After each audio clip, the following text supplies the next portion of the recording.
Bismillahirrahmanirrahim. Assalamualaikum warahmatullahi wabarakatuh. Selamat pagi anak-anak. Alhamdulillah hari ini kita bisa memulai kembali pembelajaran tematiknya. Kita memasuki subtema ketiga pembelajaran 1 dan 2 pada mata pelajaran IPA dan Bahasa Indonesia. Nah, pada kesempatan kali ini kita akan membahas tentang yang pertama aktivitas yang memanfaatkan kerja organ gerak manusia. Yang kedua menentukan ide pokok bacaan. Dan yang ketiga kelainan pada tulang. Sebagaimana kita ketahui bahwasannya aktivitas yang memanfaatkan kerja organ gerak manusia itu bermacam-macam. Contohnya di sini ada anak-anak sedang membuat gerabah. Nah, kalian tahu apa itu gerabah? Nah, gerabah itu adalah suatu benda yang terbuat dari tanah liat. Ya. Contoh benda yang terbuat dari tanah liat banyak, diantaranya guci, kemudian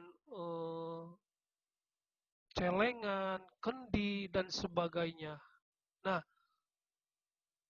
inilah salah satu contoh aktivitas yang memanfaatkan kerja organ gerak. Nah, di mana dalam proses pembuatan gerabah, kalian bisa klik ataupun bisa lihat di YouTube bagaimana proses pembuatan gerabah. Nah, di antaranya dalam pembuatan gerabah ini memerlukan kerja organ gerak, memerlukan tangan, memerlukan kaki untuk membentuk menjadi sebuah barang tersebut, maka jelas sangat memanfaatkan kerja organ gerak, terutama sebagaimana kita ketahui organ gerak pada manusia itu tulang dan otot. Nah, kemudian yang kedua, di sini ada anak-anak yang sedang bersepeda. Sama ini juga memanfaatkan kerja organ gerak, kaki, tangan, dan sebagainya. Kemudian gambar yang ketiga, di sini ada anak-anak yang sedang kerja bakti. Ya, ada yang sedang mengangkat tong sampah, ada yang menyapu, dan sebagainya. Ini pun memerlukan organ gerak. Dan yang terakhir di sini ada anak kecil yang sedang sholat. Nah, mulai dari takbir, kemudian ruku, kemudian bangkit lagi sujud, kemudian duduk di antara dua sujud sampai salam. Ini semua aktivitas ini semua tentunya tidak terlepas dari bagaimana memanfaatkan kerja organ gerak. Artinya apabila organ gerak kita mengalami masalah, maka aktivitas-aktivitas yang ada pada gambar ini mungkin tidak akan berjalan dengan baik. Nah, contohnya misalkan sholat saja. Apabila kaki kalian sakit, mungkin sholatnya akan sedikit terkendala ya. Nah, inilah salah satu contoh bagaimana kita harus benar-benar memanfaatkan organ gerak kita. Nah, selagi kita sehat, selagi tulang kita masih baik, nah terutama ini nih yang terakhir nih, dalam melaksanakan sholat, selagi kita sehat, maka jangan pernah meninggalkan ya. Karena ketika kita sudah sakit, wah susah. Nah, selagi kalian sehat, maka gunakanlah ya kesehatan kita ini, organ-organ gerak kita ini digunakan pada hal-hal yang bermanfaat. Nah, kemudian setelah kalian mengetahui bagaimana aktivitas kerja organ gerak kita, kita akan membahas kembali tentang menentukan ide pokok. Silahkan kalian buka buku tematiknya di sana pada halaman 144 sampai 147 menjelaskan tentang seni gerabah Madura warisan leluhur bangsa. Nah, tugas kalian seperti biasa, tentukan ide pokok pada paragraf 1 dan 10 atau terakhir. Jadi soalnya cuma 2 ya. Tentukan paragraf 1 apa ide pokoknya, kemudian paragraf terakhir atau paragraf 10 apa ide pokoknya. Jangan semuanya ya, cukup 2 saja. Kemudian setelah kalian menentukan ide pokok, sekarang mengembangkan ide pokok menjadi sebuah paragraf. Nah, yang tadi mah menentukan ide pokoknya, sekarang mah kembangkan ide pokok ini menjadi sebuah paragraf. Seperti biasa, di sini ada 3 ide pokok. Kalian boleh pilih salah satunya. Mau pilih yang nomor 1, 2, atau 3, silahkan bebas. Nah, ketika kalian sudah memilih salah satu dari ide pokok ini, coba bikin paragraf pengembangnya. Nah, kemudian kita memasuki pembelajaran kedua tentang kelainan pada tulang. Nah, di sini ada macam-macam kelainan pada tulang. Di antaranya,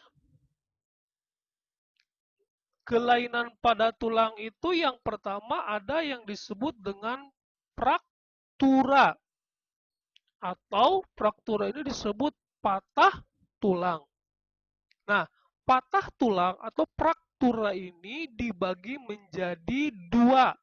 Ada fraktura yang tertutup dan fraktura yang terbuka. Apa itu fraktura tertutup? Fraktura tertutup ialah patah tulang yang tidak sampai merobek kulit atau otot. Jadi fraktura atau patah tulang tertutup ini tidak sampai merobek kulit ataupun otot. Ya. Jadi kulitnya, ototnya masih tetap utuh, akan tetapi di dalamnya patah. Ya, tapi tidak sampai merobek kulit ataupun otot. Kemudian yang kedua ada fraktura terbuka. Nah, kalau fraktura terbuka ini dia selain patah tulangnya, kemudian kulitnya juga robek, kemudian menembus kulit dan juga otot. Inilah fraktura terbuka. Nah, biasanya fraktura atau patah tulang ini biasanya ya terjadi pada kecelakaan ya.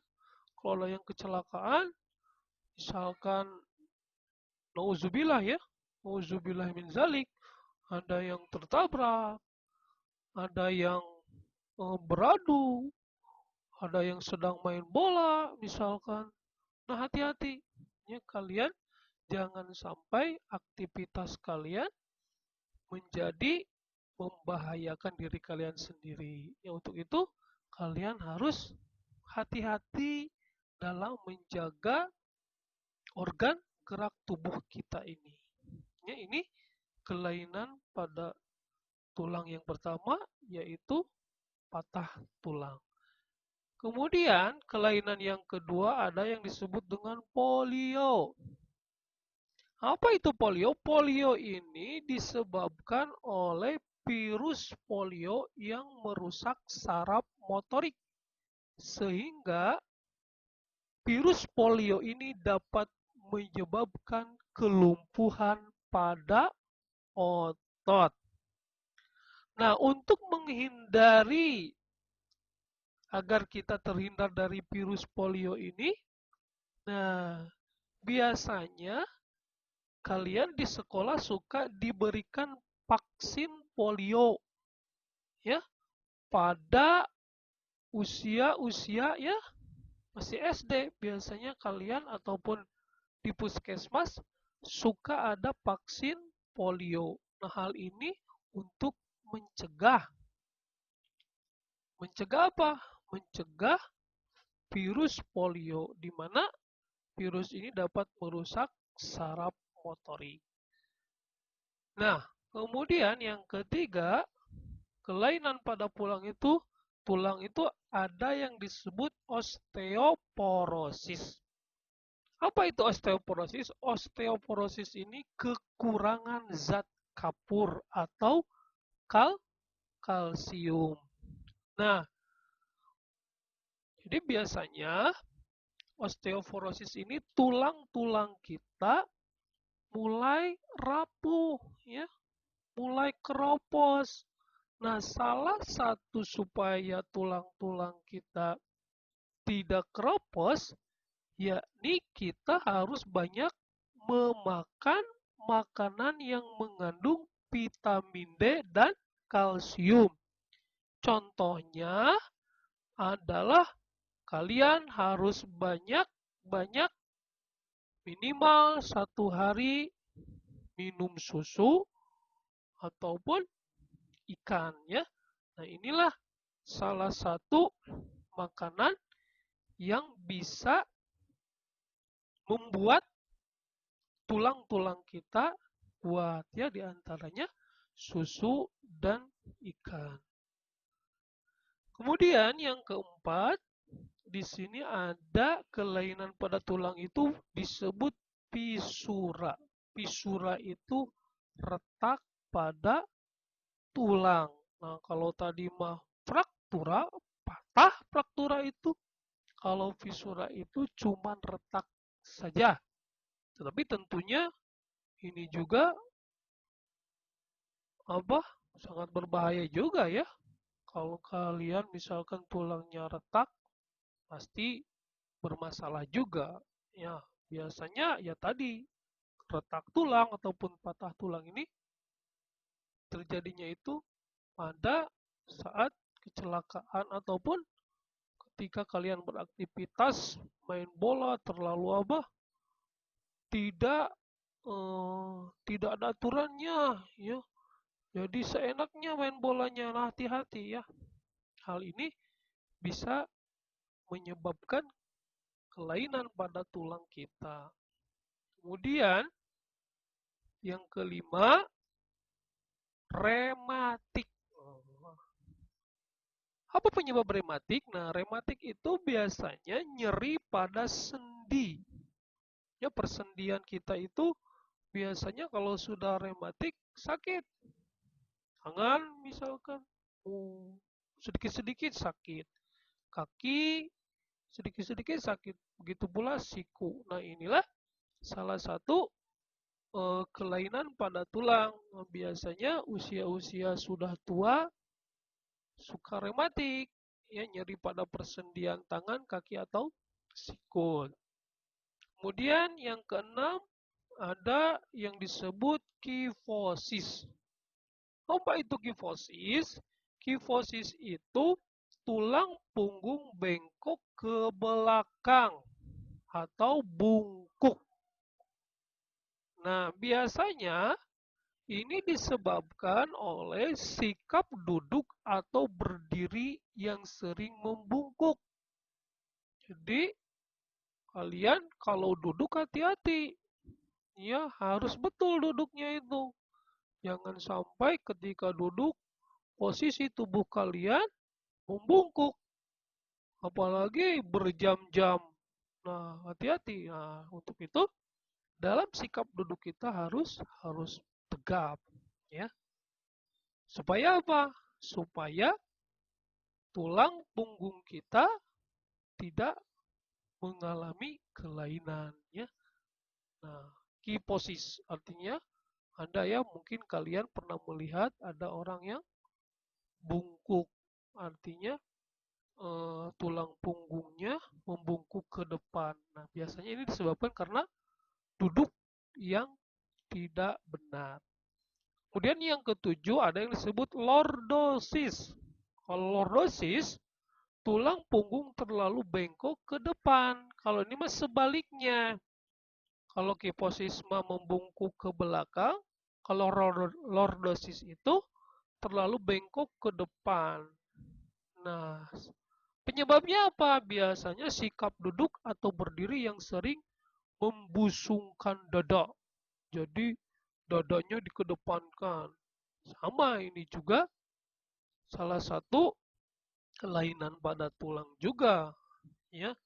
Kemudian yang terakhir ada skoliosis. Nah, kalau skoliosis ini tulang punggung bengkok ke kiri atau ke kanan. Jadi biasanya ada orang yang agak miring ke kiri ataupun ke kanan.